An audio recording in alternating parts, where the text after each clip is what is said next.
자, 첫 번째 돈 되는 섹터의 테마는 바로 어제 오늘 뜨거운 업종 테마죠. 우주항공과 관련된 스페이스X 상장한다는 이야기가 나오면서 오늘 관련된 종목들이 엄청나게 튀어오르고 있습니다. 자, 팀장님과 좀 말씀을 나눠야 될 텐데 일론 머스크가 인정을 했습니다. 스페이스X 상장할 거다. 내년에 아마 상장이 될 것 같은데 자, 그러면 저희가 투자 전략을 어떻게 세워야 됩니까? 일단 뭐 일론 머스크가 내년 26년 하반기 정도에 네. 일단 공식적으로 IPO를 준비하겠다 뭐 이런 얘기를 했습니다. 그래서 300억 달러 약 우리나라 돈으로 44조를 자금 조달을 할 것으로 준비를 하고 있고요. 지금 이제 기업 가치가 1조 5천억 달러까지 올라갔습니다. 이게 우리나라 돈으로 2,200조예요. 야, 그렇기 때문에 일단 우주 기반 데이터 센터 개발과 그리고 반도체 쪽에 이 자금 조달한 것을 투자를 한다라고 얘기를 하고 있고, 그러면 이제 우주 사업에 이제 본격적으로 시장 자체가 커질 수 있고 국내 쪽으로도 수혜가 확대될 수 있을 거라 보고 있고요. 그리고 수익성의 회복이 수익성이 본격적으로 대두가 되면서 결국에는 우주항공 쪽에서도 이제 돈 되는 사업들을 영위할 수 있는 그런 부분으로 전개될 가능성이 높다. 그래서 우리나라는 최근 이제 우주항공 쪽 보시면 일단 정부 쪽에서 우주항공청으로 격상이 됐죠. 그리고 지난달이었나요? 이제 누리호 발사한 이후에 32년까지 매년 일단 뭐 미사일 발사체를 발사하겠다라고 얘기를 하고 있고, 오늘 뭐 이재명 대통령도 우주 발사체를 매년 계속 발사를 한다라고 얘기를 하고 있기 때문에 그만큼 시장에서 좀 이슈가 되고 있는 상황인 것 같고요.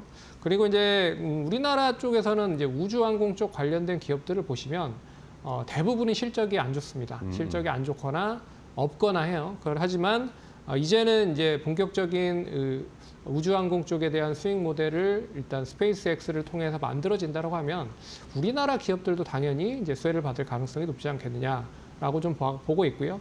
저는 이제 우주항공 쪽을 전반적으로 같이 하는 방산 기업들이 좀 수혜를 받을 가능성이 높지 않겠느냐. 왜 그러냐면 최근에 일단 자동차 관련된 종목들을 보시면 자동차 관련주들이 이제 로봇 관련된 모멘텀을 얻고 일단 상승을 했었던 배경을 좀 본다라고 보면 역시나 방산 관련주들도 우주항공에 대한 성장 모멘텀을 얻고 좀 상승을 한다라고 봤을 때는 다시 이제 리레이팅이 이어질 가능성이 높다라고 좀 볼 수 있기 때문에 일단 이 방산 관련돼서도 이제 우주항공과 같이 연계되는 종목들, 그리고 스페이스X와 직접적인 연관이 있는 종목들을 잘 눈여겨 보셔야 될 필요가 있을 것 같습니다.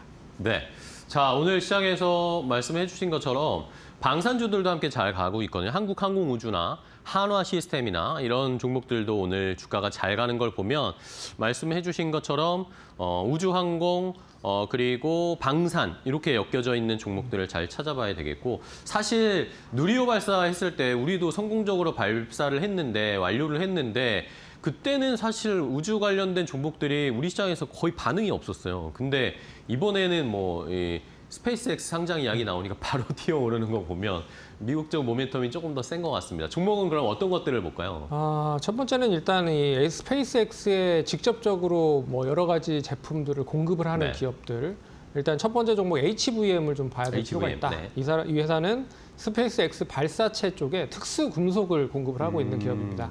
그렇기 때문에 뭐 23년부터 고금도 금속이라든지 니켈이라든지 티타늄을 공급을 하고 있는 상황이고요.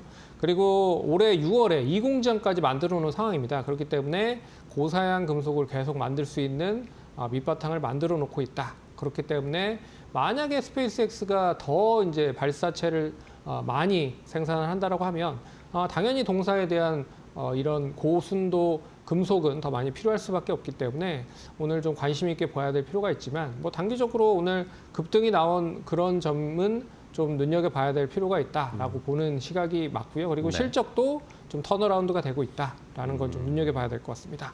그리고 이제 두 번째 종목은 이제 방산과 같이 연결돼서 있는 볼 수 있는 종목인데요. 한국항공우주 좀 관심 있게 봐야 된다.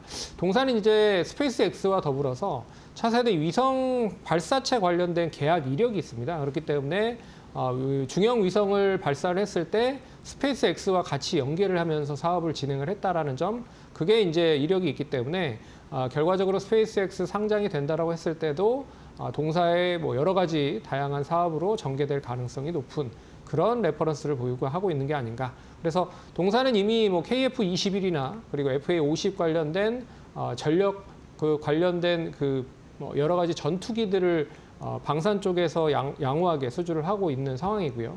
그런 점에서 최근에 이제 재사용 발사체 관련 데까지도 이슈가 되고 있는 상황인 것 같고, 거기에 이제 위성 통신 사업까지도 연계가 된다라고 하면 조금 방산의 플러스 알파를 더해서 수익도 더 긍정적인 효과를 우주 항공 쪽에서 낼 수 있는 좀 모멘텀이 있다. 그렇기 때문에 한국 항공우주 관심 있게 봐야 될 필요가 있다라고 정리를 해보도록 하겠습니다. 네, 알겠습니다. 한국항공우주와 HVM을 소개를 해주셨어요. 일단은 뭐 스페이스X가 가장 큰 지금 시장의 모멘텀으로 자리 잡고 있고, 우리나라에서도 정부 차원에서 또 개별 기업 차원에서 우주항공 관련된 사업들을 많이 하겠다. 뭐 누리호 발사하고 나선 그런 이야기도 나오잖아요. 스페이스X처럼 우리도 발사체를 재활용하고 재사용하는 그런 기술을 우리나라에서도 지금 연구하고 만들어낼 것이다. 그런 이야기 나오니까 정부 쪽에도 우리나라 기업들도 한번 잘 살펴보도록 하겠습니다.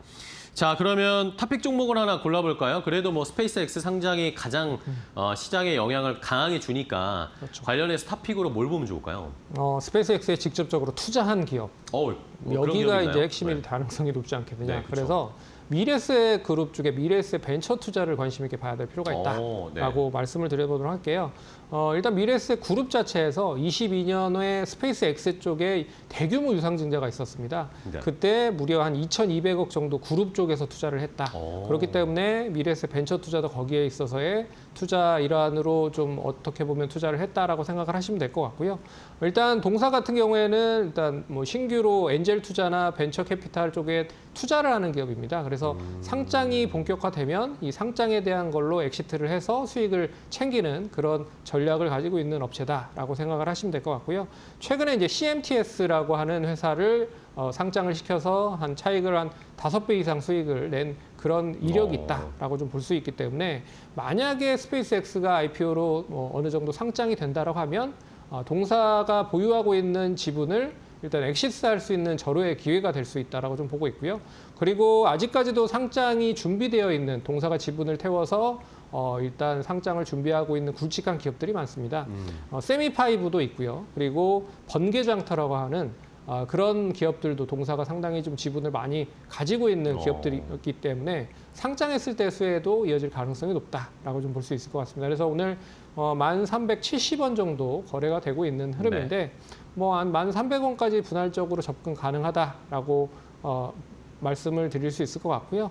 1차적인 목표가는 12,000원 제시해드리고요. 손절가는 9,480원 제시해드릴 테니까 참고하시면 좋을 것 같습니다.